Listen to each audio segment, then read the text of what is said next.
Un saludo y un gran abrazo en el amor de nuestro Señor y Salvador Jesús para todos mis hermanos, todas las familias y todas las personas que nos escuchen. Hoy estudiaremos la lección número 10, titulada Una comunidad atractiva. Primeramente vamos a orar a Dios. Señor y Salvador Jesús, honramos, glorificamos, exaltamos su bendito y santo nombre en esta hora. Le damos las gracias, Señor, porque usted es bueno, porque usted es lleno de amor, de misericordia. Usted es un Dios soberano, Dios bondadoso. Gracias, Señor, por permitirnos estudiar esta lección en este día. Ruego, Señor, por cada uno, Señor Jesús, de los oyentes, todas aquellas personas que van a escuchar esta lección, que sea de una bendición para sus vidas. Le pedimos su presencia, su compañía, Señor, que el Espíritu Santo de Dios esté actuando en cada mente, en cada corazón. En el nombre de nuestro Señor Jesús, le clamamos y le glorificamos. Amén. Como les decía anteriormente, estamos estudiando una serie de lecciones en este trimestre titulada Un solo pueblo. Y dentro de estas 13 lecciones, hoy nos corresponde estudiar la número 10, una comunidad atractiva. Esta lección está dividida en dos ítems, una comunidad diferente y una comunidad atractiva, con dos desafíos también que son aplicables a nuestras vidas, a nuestra comunidad llamada iglesia. ¿Qué es lo que es una comunidad atractiva? Por definición, atractivo es que atrae o tiene fuerza de atraer, conjunto de cualidades de una persona o cosa que resultan agradables, que llaman la atención y que despiertan el interés de las personas. Algunas cualidades atractivas: la amabilidad, la alegría, la flexibilidad, la confianza y la convicción, el comportamiento, la habilidad para cautivar, la seriedad, la exclusividad e inclusividad, el carisma, la compasión, la humildad, la honestidad y la motivación son características atractivas. El objetivo de esta lección es comprender que la iglesia existe para ser una comunidad atractiva, para los que están perdidos, y que la unidad es un poderoso instrumento para atestiguar el amor de Dios al mundo. Como es costumbre en cada lección, tenemos también un texto básico, y está en el libro de Juan, el capítulo 17, el versículo 21, que es una oración que Jesús hace por la unidad de sus discípulos y por los futuros creyentes. Nos dice así Juan 17, 21, para que todos sean uno, como tú, oh Padre, estás en mí y yo en ti, que también ellos estén en nosotros, para que el mundo crea que tú me enviaste. La introducción nos habla el autor de esta lección y nos dice que en el año 1971 se grabó una de las canciones más exitosas del cantante y compositor John Lennon. El nombre de la canción, Imagine. Lennon llevó a miles de jóvenes a soñar con una comunidad alternativa y una sociedad perfecta. ¿Por qué? Porque dentro de algunas cosas que dice esta canción, dice: imagina que todos vivimos una vida en paz. Imagina que no hay fronteras. Imagina que no hay guerras. Imagina que el mundo se unirá y tú puedes ser parte de ello. Imagina vivir sin posesiones. Imagina que nadie muera de hambre, todos en hermandad. Imagina un mundo compartido con igualdad. Todas esas cosas nos dice esta linda canción. Pero nada de eso es real. Y esto nunca sucedió, pero la generación de esa época se sintió cautivada por esta canción y creyó en esa comunidad perfecta, que por supuesto no existe. Dios es el único capaz de crear tal comunidad. De hecho, a lo largo de la historia, Él está formando esta comunidad. Y un día esa obra estará completa. Cuando Jesús regrese, veremos en esta lección que esta comunidad es la iglesia, desafiada a atraer personas a través de su unidad, mientras él espera el regreso de su Señor.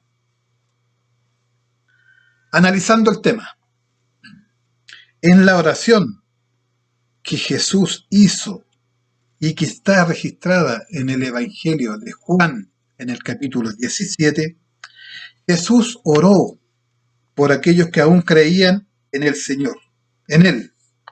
El Señor oró por la comunidad de discípulos de todos los tiempos, especialmente por su unidad. El Señor quería que su iglesia tuviera un estilo que sea diferente, marcado por los valores de su reino, especialmente la unidad.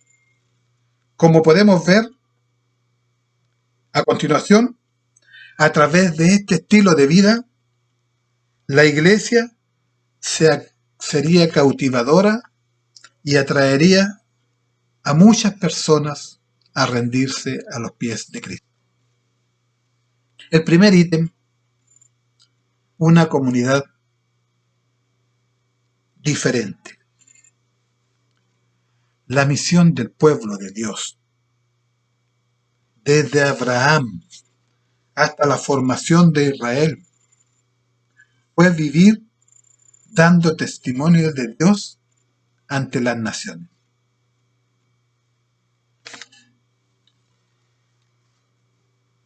Desde Abraham, el capítulo 12 de Génesis, el versículo 1 al 3, ya Dios empieza a formar esta comunidad diferente. Pero Jehová había dicho a Abraham: vete de tu tierra y de tu parentela y de la casa de tu padre a la tierra que te mostraré, y haré de ti una nación grande, y te bendeciré, y engrandeceré tu nombre, y serás bendición. Bendeciré a los que te bendicieren, y a los que te maldijeren, maldeciré. Y serán benditas en ti todas las familias de la tierra. Ese era el propósito de esta comunidad atractiva, de esta comunidad diferente. Podemos rescatar, hermanos, en estos textos que hemos leído, dos cualidades muy importantes de Abraham. Primero, su fe. Creer de lo que Dios le había hablado se cumpliría en su vida. Haré de ti una nación grande. Abraham, de 100 años, su esposa Sara, de 90. ¿Cómo iban a ser una nación grande? Su esposa era estéril. Sin embargo, Dios, a los 90 años, Dios le dio un hijo a Sara y a Abraham. Entonces, la fe que tuvo Abraham es muy destacable. La otra cosa es la obediencia. Dejó su casa, dejó su bienestar, Dejó el confort que tenía en su hogar y obedeció. Él era de una familia de buena situación, pero obedeció a Dios y Dios hizo a través de él una nación grande, lo que le había prometido. Entonces después Dios también a este pueblo, a esta nación grande ya empezó a formarla, le dio los estatutos y en el libro de Deuteronomio, el capítulo 4, verso 6, nos dice, guardadlos pues y ponerlos por obra, porque esta es vuestra sabiduría y vuestra inteligencia ante los ojos de los pueblos, los cuales oirán todos estos estatutos y dirán, ciertamente pueblo sabio y entendido, nación grande es esta. Los 10 mandamientos, por ejemplo, se los dieron a los israelitas en el Sinaí, para establecerse como una sociedad alternativa que sería luz entre las naciones. Dios formó un pueblo para su gloria y para su misión. El pueblo de Dios fue llamado a que viviera de manera que las naciones se sintieran atraídas por la grandeza de Dios en sus vidas. Sin embargo, Israel no entendió su llamado, no supo cómo equilibrar el privilegio de ser elegido y la responsabilidad de servir a Dios en el mundo, el llamado a la salvación y al servicio, la gracia de ser bendecido y el deber de bendecir a los demás.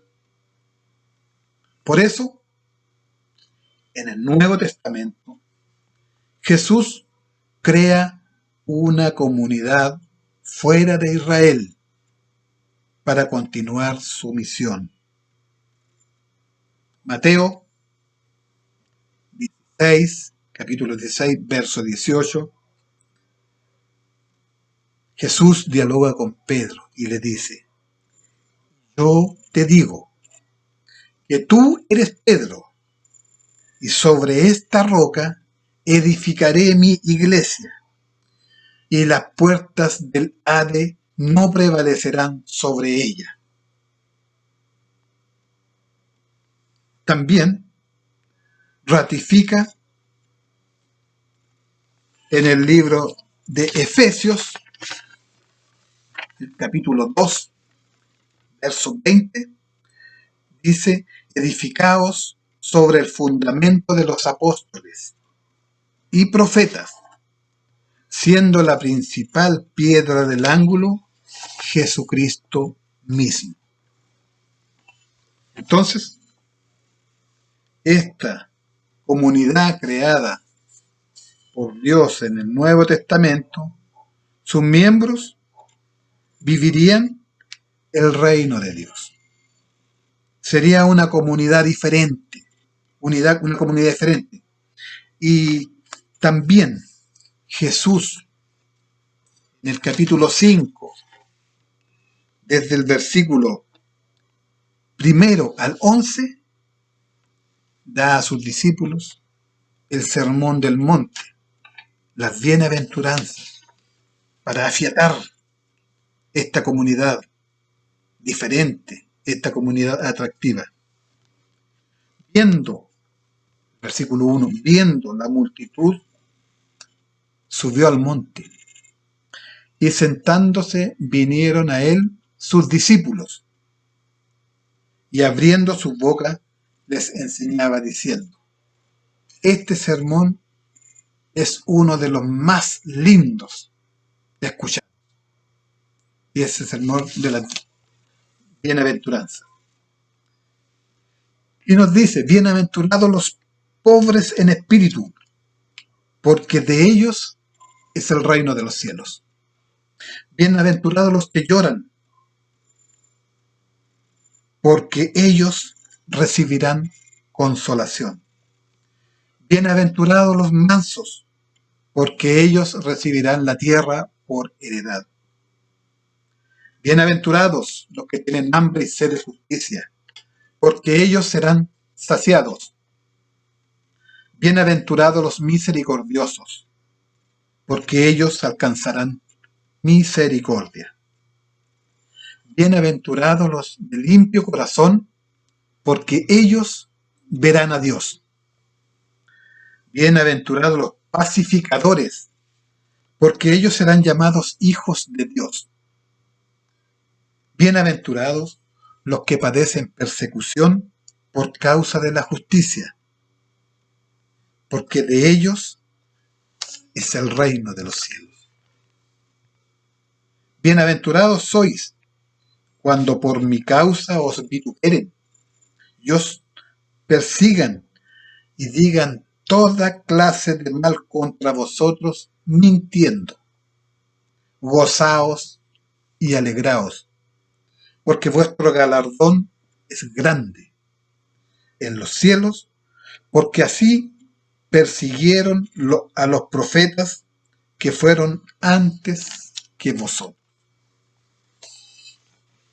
Entonces, hermanos, este sermón era también para una comunidad diferente. Fue dado a sus discípulos. Confiarían en Dios, llorarían en arrepentimiento por sus pecados, se someterían solo a Dios, buscarían justicia, tratarían a las personas con misericordia, buscarían tener un corazón limpio, serían pacificadores y capaces de sufrir. Esta comunidad debe vivir lo que se ve en la sociedad. Debe ser un lugar donde hombres y mujeres, niños, tengan el mismo valor, donde el amor y la caridad se ejerzan en la práctica, donde se busca una vida moral ejemplar, donde hay generosidad radical y el amor perdonador. Según nuestro Señor Jesucristo, así como debería ser su iglesia, una comunidad alternativa a la sociedad, como prototipo de una nueva humanidad, un estilo de vida hermoso y profundo. En la iglesia primitiva, la unidad se convirtió en una marca, en un distintivo muy fuerte. Ellos estaban juntos y tenían las cosas en común. En el libro de Hechos, el capítulo 2, verso 44. Vivían los ideales del reino de Dios y llevaban a cabo la unidad por la fe que él oró en el capítulo 17 de Juan. No es sorprendente que esta iglesia haya crecido tanto. Uno de los secretos era la vida atractiva de esta comunidad, caracterizada, entre otras cosas, por la unidad. Era vital o de primera importancia la unidad. En los primeros cristianos vemos el notable retrato de una iglesia relacional robusta, con el gran desafío de conectar todos los días tantos convertidos nuevos entre sí a través de relaciones significativas. Lo que vivían esos hermanos era mucho más que la experiencia de una reunión. Era la propuesta de Jesús para una comunidad cuyo estilo de vida expresaba concretamente el reino de Dios en el mundo y la unidad por la cual el Maestro oró. Por lo tanto, la iglesia primitiva del libro de los Hechos es un gran ejemplo a seguir. Es como un prototipo, es como un paradigma a seguir. Y esa iglesia nos enseña, nos deja como un decálogo de lo que hizo para que nosotros en nuestros tiempos copiemos y hagamos lo mismo que hacía esta iglesia. Algunas cosas que eran vitales en ellos era que eran llenos del Espíritu Santo. El apóstol Pedro en su primer discurso fue convincente. Aceptaron a Jesús como 3.000 almas en su primer discurso. Tenía una convicción y era lleno del Espíritu Santo. Una característica, un distintivo. Perseveraban en la doctrina de los apóstoles. Estaban en comunión unos con otros. Compartían el pan. Vendían sus propiedades y las repartían con los más necesitados. Perseveraban, van unánime.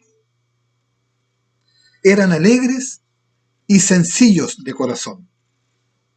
Alababan a Dios y el Señor añadía a los que habían de ser salvos.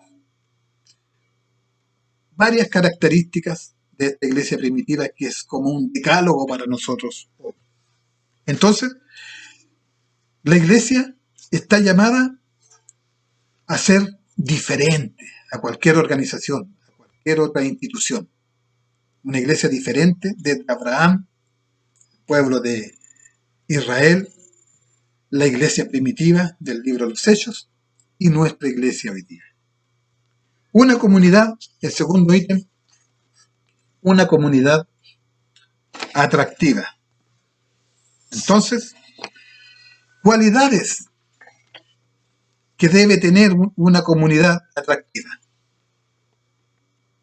Tener claro sus propósitos, sus metas, sus objetivos. Tener un buen nivel de organización. Tener una capacidad de integración. Un ambiente agradable y atractivo. Tratar a todos de igual forma, sin acepción, sin discriminación, sin condición, sin exigencia, sin requisitos. Brindar seguridad y esperanza dentro de esta comunidad, dentro de esta organización llamada iglesia. Ser acogedores y hacer que los que se integren perciban y sientan que son bienvenidos. Que el lugar de reunión sea atractivo, sea cómodo y sea agradable. Entonces, esta comunidad atractiva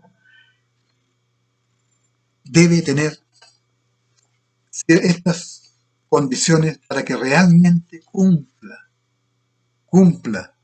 su misión de que la gente, las personas, se sientan atraídas por esta iglesia, por esta comunidad atractiva.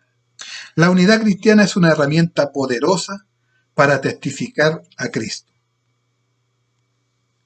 En un mundo en que las personas viven en constante conflicto, la comunión fraterna, derivada de la unidad, cuando es cultivada por la iglesia, muestra el amor de Cristo por el mundo.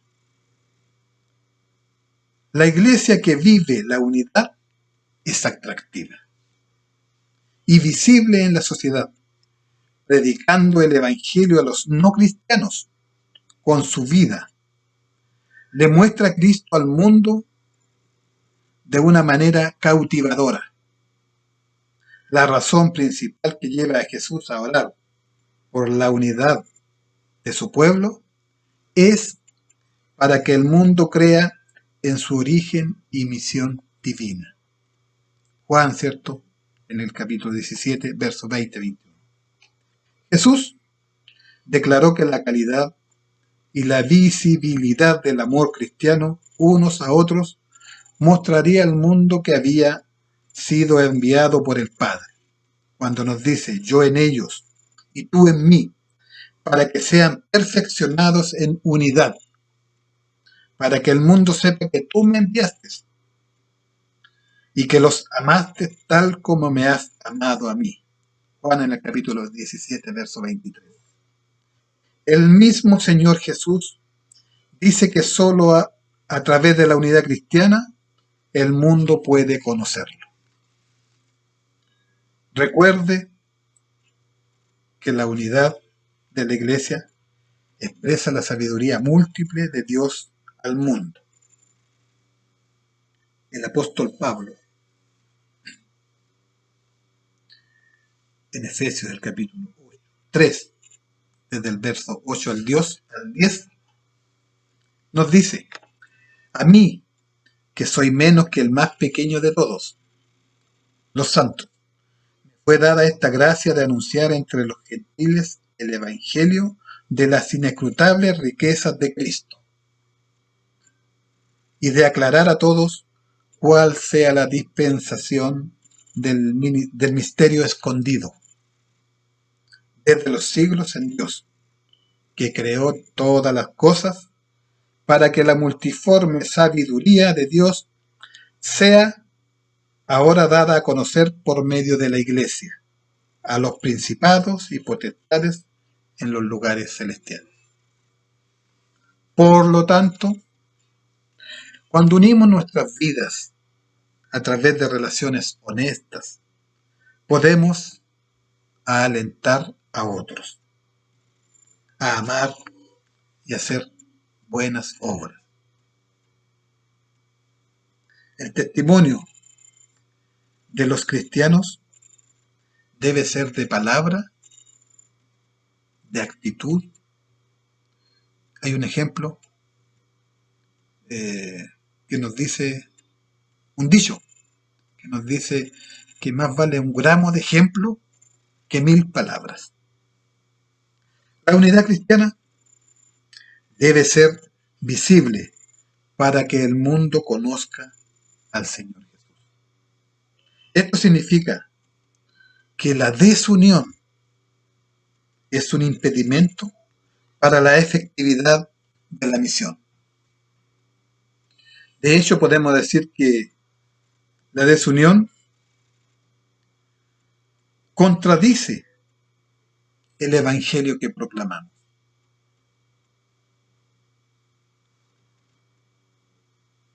Si estamos desunidos, un grupo va a decir que sí, otro va a decir que no. Unos van a decir que es muy alto, otros van a decir que es muy bajo. Otros van a decir que es negro, otros van a decir que es blanco. O sea, demuestra clara desunión. La unidad cristiana tiene un fuerte elemento misional. Por lo tanto, si la Iglesia ha de ser testigo de los valores del reino de Dios, también debe mostrar en la práctica la unidad entre las personas, que surge de la unidad orgánica que existe entre sus miembros. En el libro de Juan, que fue la oración de Jesús, el capítulo 17, los versos 21, 22 y 23, Jesús nos habla y ora por la unidad.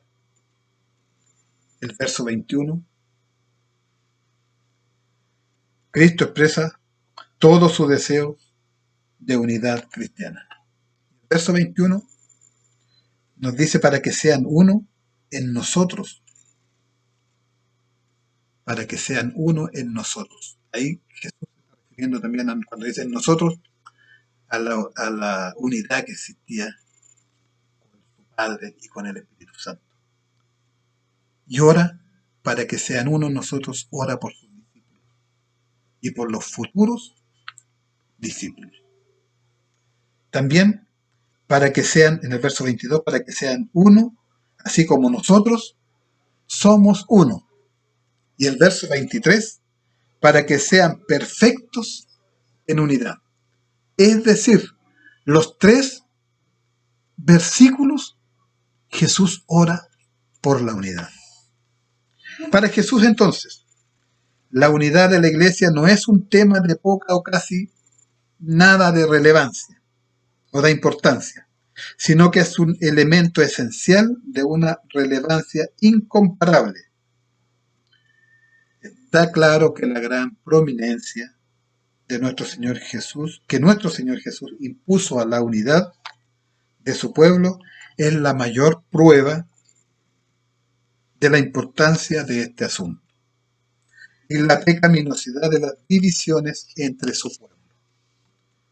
Los no cristianos deben ver la unidad entre los cristianos de tal manera que les haga creer en Jesús. El libro de Juan, capítulo 13, versos 34 y 35, la palabra de Dios nos dice: un mandamiento nuevo os doy, que os améis unos a otros, como yo os he amado, que también os améis unos a otros. En esto conocerán todos los que sois mis discípulos, si tuviereis amor los unos a los otros. ¿Cómo muchas veces se demuestra el amor entre los cristianos? Por ejemplo, en un culto. Estamos cultuando al Dios grande y soberano.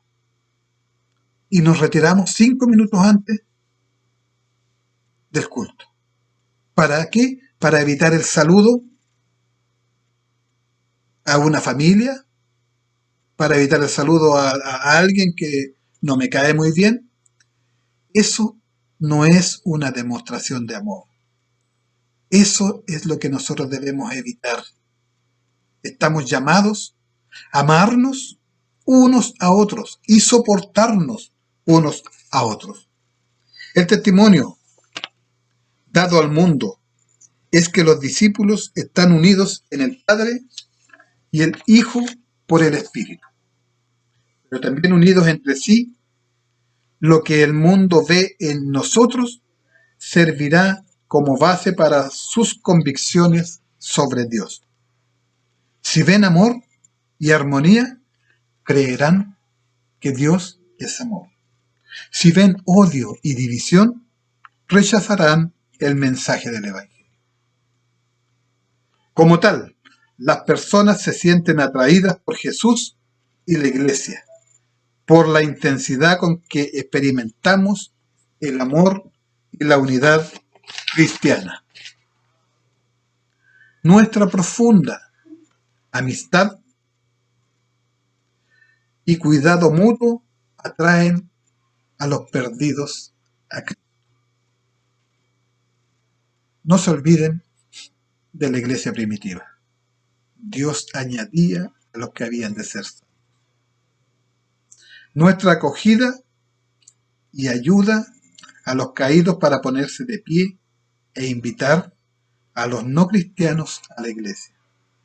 Si estamos unidos, el mundo verá a Jesús a través de nosotros.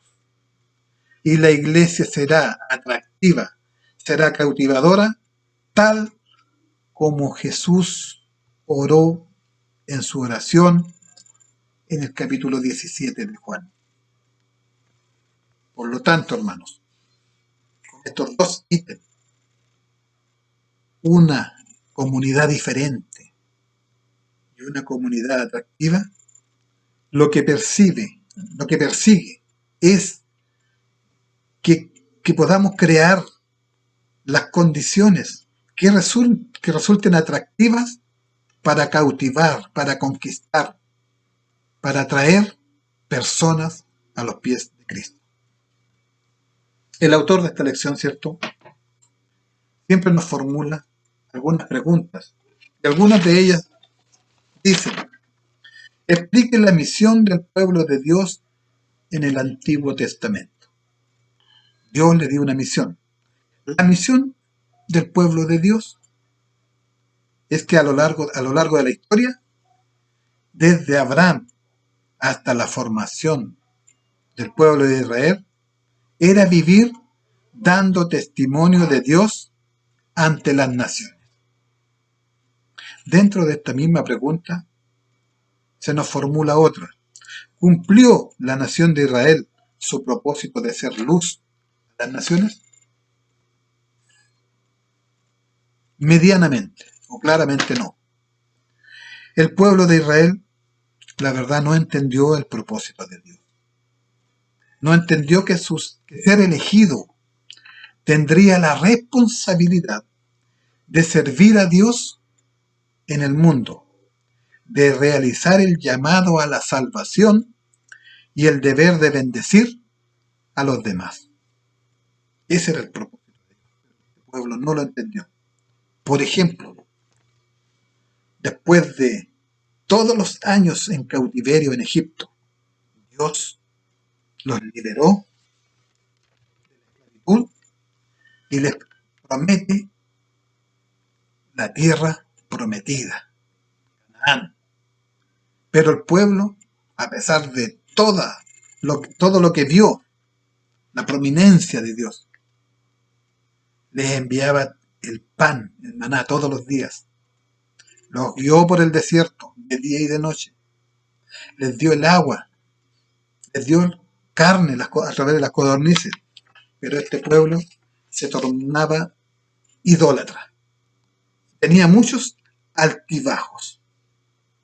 De ahí nuevamente se humillaba y Dios estaba con ellos. Pero claramente no cumplió su misión por la cual Dios los eligió. ¿Cuál es la comunidad creada por Jesús en el Nuevo Testamento? ¿Cómo deben vivir sus participantes? La comunidad creada por Jesús, ¿cierto? En Mateo 16, verso 18, cuando habla con Pedro sobre esta roca edificaré mi iglesia y las puertas del Hades no prevalecerán sobre ella. También esta comunidad, la comunidad primitiva, tuvo un estilo de vida hermoso y profundo, en unidad y en armonía con Dios. De hecho, nombramos algunas características de ellas. Permanecían unánimes juntos, compartían el pan, practicaban la doctrina de los apóstoles, eran llenos del Espíritu Santo, vendían sus propiedades, perseveraban unidos, unánimes, juntos, y Dios añadía a los que habían de ser salvos. Otra pregunta también es, según la oración de Jesús en Juan capítulo 17, ¿cuál es el propósito de la unidad cristiana? Tiene un propósito, unidos. Primero, para que todos vivan en perfecto amor, unidad y armonía. Para que el mundo crea que Dios es amor. Otro propósito que persigue la unidad es para que el mundo vea en nosotros y que se refleje a través de nuestro comportamiento que somos hijos de Dios. Que sirva para cautivar, para convencer a las personas. También porque si ven odio y si ven división en la comunidad cristiana, las personas rechazarán el Evangelio o el mensaje de Dios. Otra pregunta, ¿qué representa la desunión cristiana para el mundo sin Cristo? Es un impedimento para la efectividad de la misión que tenemos nosotros. Un impedimento, la desunión. Tenemos una misión, ir y predicar el Evangelio a todo el mundo. Si estamos desunidos, pierde fuerza, pierde autoridad. Por lo tanto, la desunión es un impedimento para la predicación del Evangelio. Por eso Dios nos dice en Juan capítulo 13, versos 34 y 35, nos da un nuevo mandamiento, que os améis unos a otros como yo os he amado, y que también os améis unos a otros. En esto conocerán todos que son mis discípulos, si tuviereis amor los unos a los otros. Aplicando el tema, aplicaciones para nuestras vidas. La primera aplicación nos dice, para ser una comunidad atractiva, vivamos una relación profunda con Dios, una relación vertical. La unidad que se espera de nosotros se expresa tanto vertical como horizontal. Es decir, en una unión entre los cristianos y entre los cristianos y Dios. La unión a través de la cual Jesús intercede es aquella en la que vivimos en una relación de profunda amistad con Dios, Padre, Hijo y Espíritu Santo. Y con los hermanos. Vivir en unidad es posible porque Jesús compartió con nosotros su gloria recibida del Padre. Jesús afirmó ese vínculo de unidad, yo en ellos y tú en mí, para que sean perfeccionados en unidad. Juan 17:23. Por lo tanto, cuanto más profunda sea su relación en unidad con Dios, más desarrollará relaciones vibrantes, significativas y efectivas con los demás. Y el mundo conocerá a Cristo y su amor por nosotros. Segunda aplicación. Para ser una comunidad atractiva, vivamos una relación profunda con la relación horizontal. La oración de Cristo deja en claro que la unidad que tiene en mente está hecha de amor.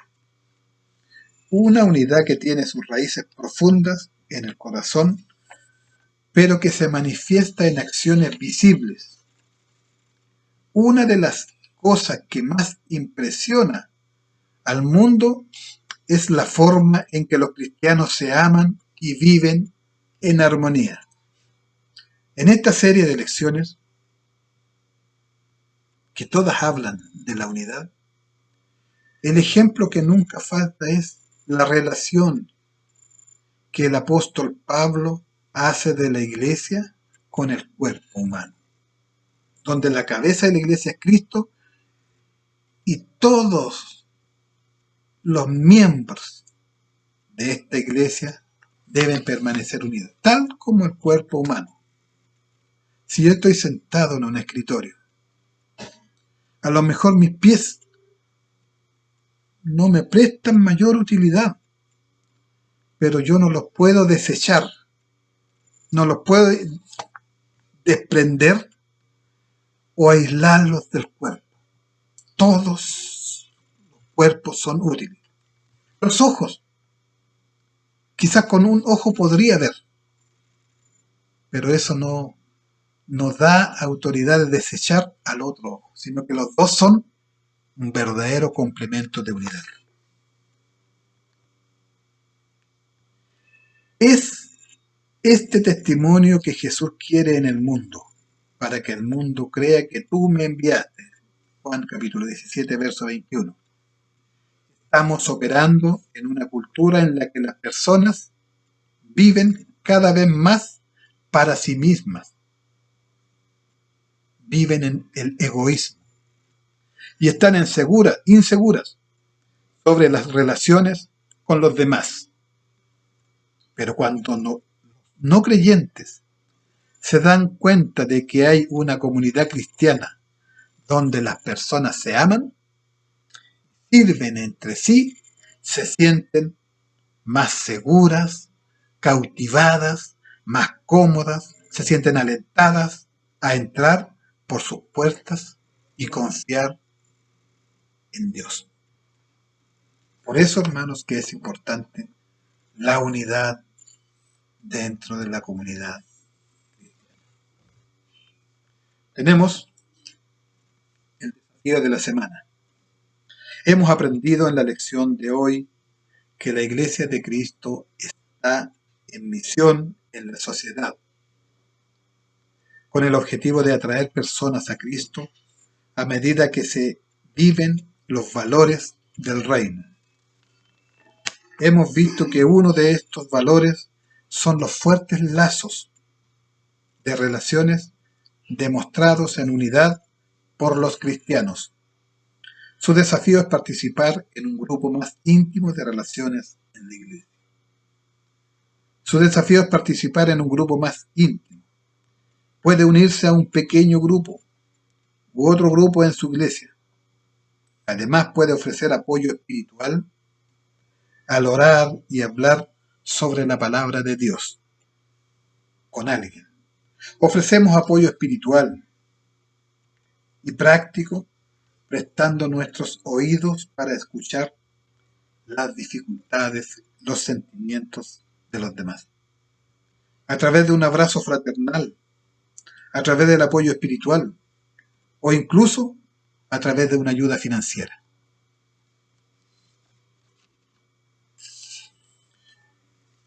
Desafío de la semana, entonces, para tener en cuenta lo que debemos hacer, apoyar. A veces la persona solamente necesita ser oída. Para ello debemos dar oído. Somos uno con los cristianos que sufren en India. En cada elección estamos orando por un país que tiene dificultades, el cristianismo tiene dificultades.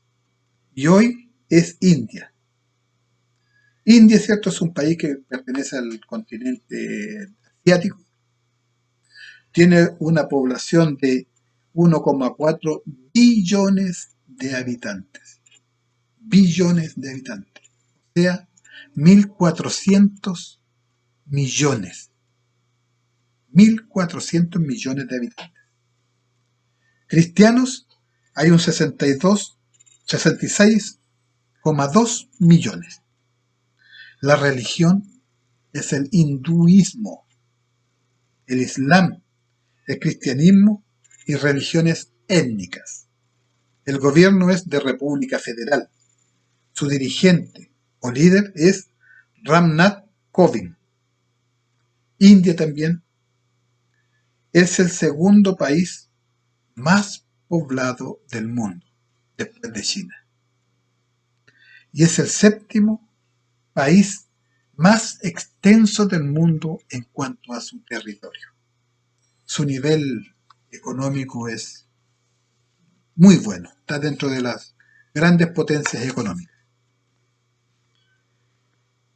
En cada lección mencionamos el capítulo 13, verso 3 del libro de Hebreos, que nos dice: acuérdense de los presos, como si estuvieran presos con ellos, y de los maltratados, puesto que también ustedes están en el cuerpo. ¿Conoces la lista de países donde seguir a Cristo puede costarte la vida? En esta lección presentamos a uno de ellos, India. Como un solo cuerpo en Cristo, unámonos en oración por estos cristianos. La India sigue su afrenta violenta contra los cristianos. Cada año los cristianos son cada vez más blanco de extremistas nacionalistas hindúes. Desde que el actual partido gobernante llegó al poder en el año 2014, los ataques han aumentado y los radicales hindúes creen que pueden atacar a los cristianos sin consecuencias. La visión de los nacionalistas es que ser indiano es ser hindú, por lo que cualquier otra fe, incluido el cristianismo, se considera no hindú. Además, en algunas regiones del país, los cristianos convertidos del hinduismo sufren persecución extrema, discriminación y violencia. Por eso, tenemos también unos pedidos de oración. Ore por los cristianos ex hindúes que están fuertemente presionados para regresar a la antigua religión. Pida la provisión y protección de Dios para los evangelistas que predican en estados donde hay leyes contra la conversión. Clame por sabiduría en sus esfuerzos evangelísticos. Ore por el gobierno de la India para que haya libertad religiosa en el país. Clame por la vida de varias niñas que fueron arrestadas en casa de sus propias familias debido a su fe en Jesús. Ore para que se mantengan firmes y que sus familias se rindan al amor del Señor. Por último, oremos por los cristianos promesistas en la India para que el Señor los fortalezca. Bien, mis queridos hermanos, todos aquellos que han escuchado esta lección que nos habló de la unidad, espero que podamos ser más prácticos y que podamos haber comprendido un poco más y aprendido un poco más de lo que es una comunidad atractiva, una comunidad diferente. Para reunir esas condiciones debemos procurar siempre la unidad entre todos. Nadie sobra, todos somos importantes, todos podemos ayudar a llevar la carga. Y para eso debemos permanecer unidos, amándonos unos a otros. Que el Señor les bendiga grandemente. Nuevamente un gran abrazo para todos y nos veremos en una próxima oportunidad. Que el Señor los guarde, los acompañe, los cuide y por sobre todo los bendiga, los llene de ricas bendiciones espirituales y por qué no también materiales.